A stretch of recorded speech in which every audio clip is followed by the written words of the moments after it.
Dhe pejgamberi Allahut, ai i cili në mëngjes e bën këtë dua 3 herë, ai i cili në mëngjes e thot këtë dua 3 herë, është i siguruar se s'ka me godit atë njeri bela e befasuar atë ditë deri mbrëmje. Dhe ai që e thot në mbrëmje 3 herë, s'ka me godit do një bela, do një musibet, do një fatkeqësi gjatë natës deri në mëngjes. A keni dëshirë vëllezër të ndërsh, të jemi nga ato të mbrojtur prej sperovave, fatkeqësive të papritura, të papregaditura që ka mundësi në ato qaste që të veprojmë diçka që i dhërojmë Zotin ton.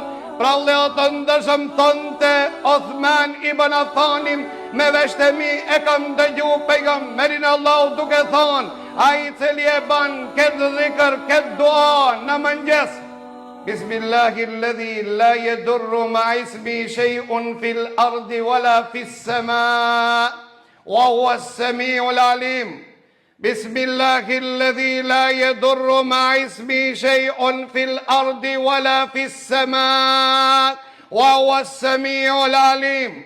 Bismillahilladhi la yadurru ma ismi shay'un fil ardi wala fis sama wa huwa as-sami'ul alim. Ai që e qel ditën e ti me këtë dua, që do të thot në emrin e Allahut që nuk dëmtohet asgjë, nuk ndodh asnjë dëm, as në dunjë, as në ahiret, nëse përmendet emri i Allahut Azza wa Jall. Dhe Allahu është ai i cili ndëgjon dhe është i ditur.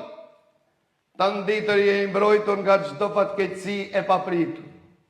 Deri mbrëmje dhe mas akşamit a e preferuar bante pak para akşamit sipas djesja dietarëve. Me njerë që ta bëjnë këtë dua dhe këta të kjetë mbroja musliman. Pra leo të ndërshëm kjo fortifikata pre pejgamberi Allahut që në neve në mëson që të fsi të fortifikomi të mbromi nga fatkeqësitë të cilat mund të ndodhin të papritura.